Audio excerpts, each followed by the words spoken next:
शिवाय गौरीवदनाब्जवृन्दा सूर्याय दक्षाध्वरनाशकाय श्रीनीलकण्ठाय वृषध्वजाय तस्मै शिकाराय नमः शिवाय। श्रीहरिं परमानन्दम् उपदेष्टारमीश्वरम् व्यापकं सर्वलोकानां कारणं तन्नमाम्यहम्। श्रीमद्गुरुभ्यो नमः।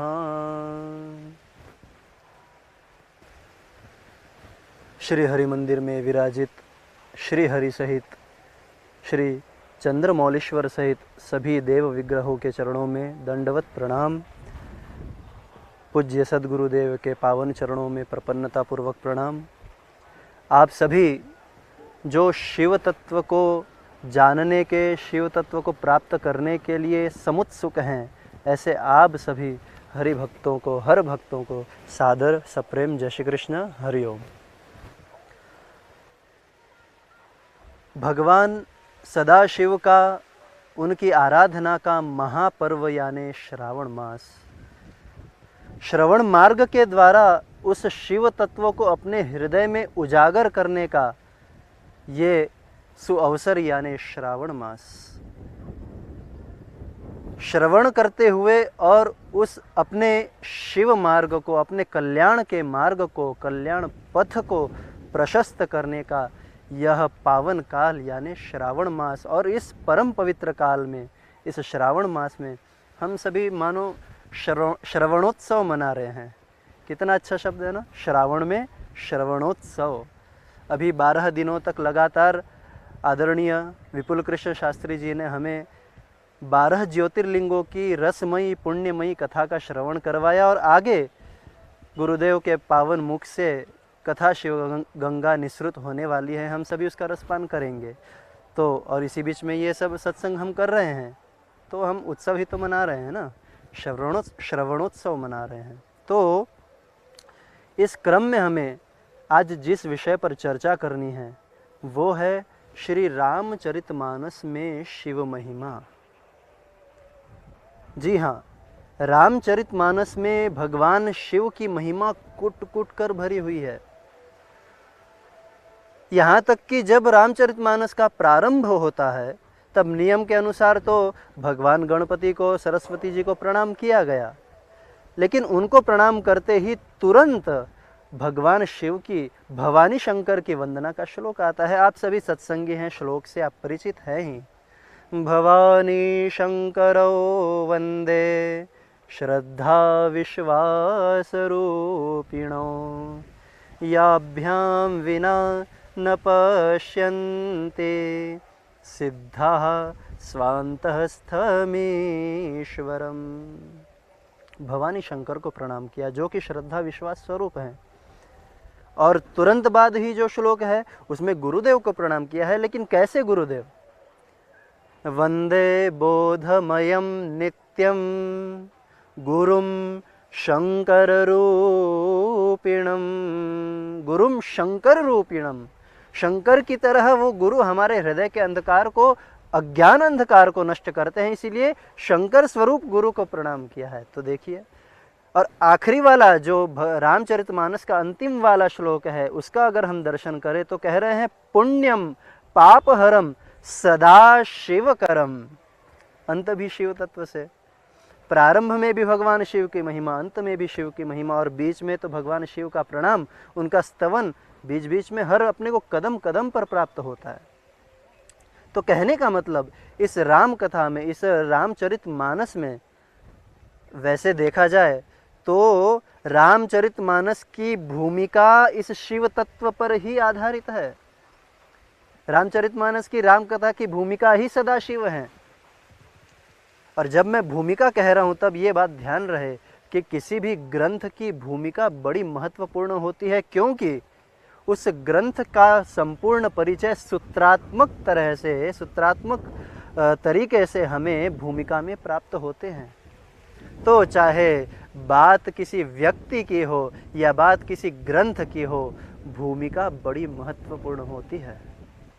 तो प्रारंभ में वैसे राम कथा का तो उदय ही शिव कथा के साथ होता है ना। पहले शिव कथा बताई गई, सती के देह त्याग की कथा है, उसके बाद तुरंत शिव पार्वती के विवाह की कथा है, और उमा शिव के संवाद के रूप में फिर राम कथा गंगा बहती है। ऐसी कथा है, हम आप सब जानते ही हैं। तो वहाँ पर जब राम भगवान के अवतार की चर्चा होने लगी, भगवान राम के जन्म लेने के, अवतार लेने की बात हुई, तब वहाँ पर बताया कि राम जन्म के हेतु अनेका, परम विचित्र एक ते एका।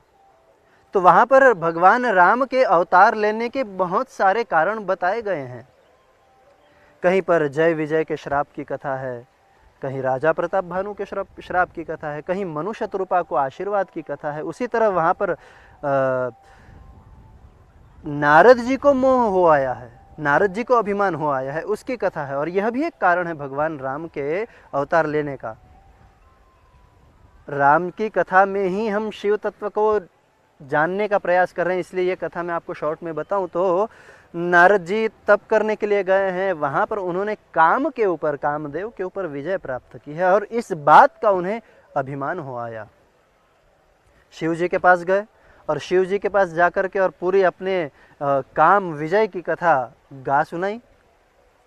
अब शिव जी ने सावधान किया, सूचना दी कि देखो तुमने मुझे तो बता दिया है, लेकिन भूल कर भी भगवान विष्णु के पास, नारायण के पास जाकर ये बात मत बताना। अहंकार लेकर के, अहंकार के स्वामी के सामने आए ना, अहंकार के देव सदाशिव हैं, भगवान शंकर हैं, तो अहंकार को तो शिव जी पहचाने नहीं, ऐसा हो नहीं सकता।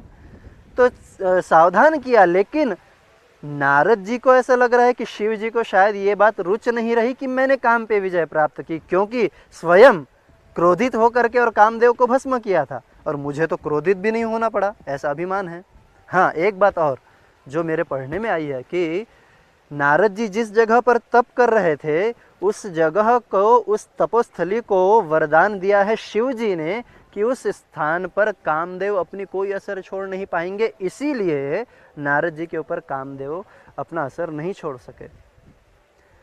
तो अब नारद जी तो अभिमान है, इसलिए भगवान शिव की बात को माना नहीं, और तुरंत अपनी उस विजय की कथा को, अभिमान की कथा को लेकर पहुंच गए अपने इष्ट की शरण में, नारायण की शरण में, और वही यथावत कथा सुना दी। ऐसे ऐसे मैंने काम के ऊपर विजय प्राप्त की है। नारायण ने कहा कि भाई अब उर में गर्व का अंकुर फूट गया है, भक्त के हृदय में गर्व अभिमान हुआ है, ये उनको पसंद नहीं। अंकुर उग आए उसी समय उखाड़ दूं तो ये विशाल वृक्ष बनेगा ही नहीं। तो फिर भगवान ने एक लीला की, और लीला करते हुए अपनी माया को आज्ञा दी कि वो विश्व मोहिनी बन करके, और एक नगर में वो माया जाकर उसके स्वयंवर की कथा वहाँ पर बताई गई है। विश्व मोहिनी का स्वयंवर हुआ, आपको शॉर्ट में कथा बता रहा हूँ, कथा तो आपको पता है, लेकिन यहाँ पर हम शिव तत्व को जानने का प्रयास, राम कथा के बीच में शिव तत्व को जानने का प्रयास कर रहे हैं।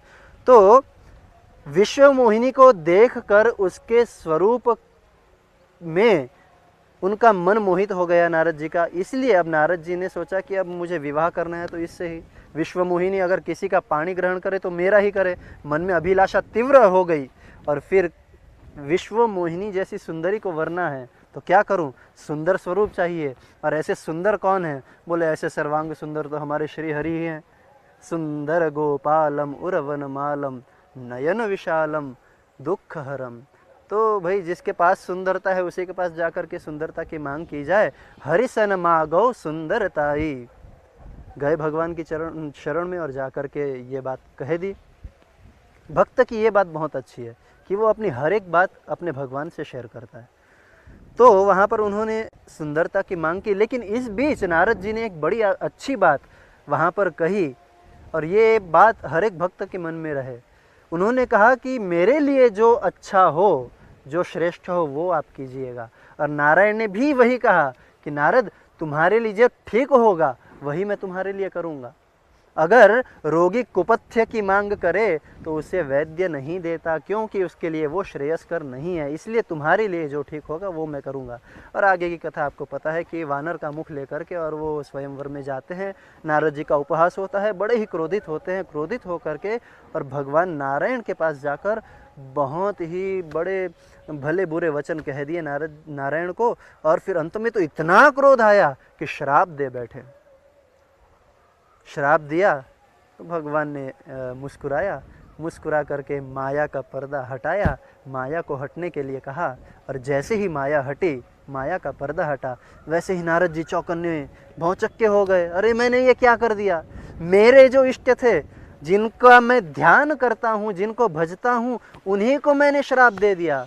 बहुत अनुनय विनय किया है, माफ़ी मांगी है, कहा है मृषा हो मम वचन कृपाला, मैंने जो कहा वो सब मिथ्या हो जाए, कृपा करो ऐसी। लेकिन भगवान ने भी कहा चिंता मत करो, मम इच्छा कह दीन दयाला, ये मेरी इच्छा से ही सब ये लीला, ये सब खेल मेरी इच्छा से ही हुआ है। तो ये इतनी कथा हुई। लेकिन आगे जो बात हमें सुनना है, जो जानना है, वो ये है कि अब नारद जी के मन की ग्लानि, उनके मन का विषाद जा नहीं रहा है, दुख हृदय से निकल नहीं रहा है। अब क्या करूं?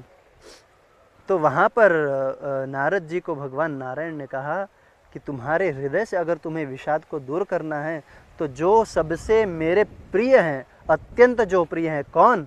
बोले शिव समान मुझे कोई प्रिय नहीं है, सबसे अधिक प्रिय हैं तो वो भगवान शिव हैं। तो अगर तुम्हें अपने विषाद को दूर करना है तो भगवान शिव की शरण में जाओ। जपहु जाई शंकर सतनामा। वहाँ पर बहुत वजन के साथ भगवान नारायण ने कहा है कि ये बात हर कोई भक्त ध्यान रखे कि अगर शिवजी उसके ऊपर प्रसन्न नहीं है और वो मेरी भक्ति प्राप्त कर लेगा, ऐसा भक्त सोचे तो ऐसा नहीं हो सकता। जिसके ऊपर भगवान शिव की कृपा होगी वही मेरी भक्ति को प्राप्त कर सकेगा। तो शिव जी मुझे अत्यंत प्रिय हैं, ऐसा भगवान नारायण ने स्वयं वहाँ कहा है। और कहा है नारद जी से कि अगर तुम्हारे विषाद को तुम्हें दूर करना है तो जाओ भगवान शिव की शरण में जाकर जपहु जाई शंकर सतनामा, जा करके और भगवान के शतनाम का। यहाँ पर दो बातें हैं। कई लोग कहते हैं कि शतनाम कहने से एक माला कहना, 108 नाम की माला होती है ना, तो वहाँ पर शतनाम ऐसा ग्रहण किया गया है। और कई लोग कहते हैं कि भगवान शिव के जो शतनाम का जो स्तोत्र है, शतनाम स्तोत्र, जो भगवान नारायण ने माँ पार्वती से कहा था, उस शतनाम स्तोत्र की यहाँ पर चर्चा है। तो वो जो भी हो, दोनों ही हमारे लिए श्रेयस्कर ही है। तो कहने का तात्पर्य, विषाद को दूर करने के लिए भगवान ने रास्ता दिखाया, भगवान शिव की शरण ग्रहण करने का। तो इस तरह श्रीमद् रामचरितमानस के अंदर भगवान शिव की, उस शिव तत्व की महिमा हमें हर जगह प्राप्त होगी। तो आज हमने ये कथा, ये प्रसंग और ये शिव तत्व की महिमा का हमने श्रवण किया।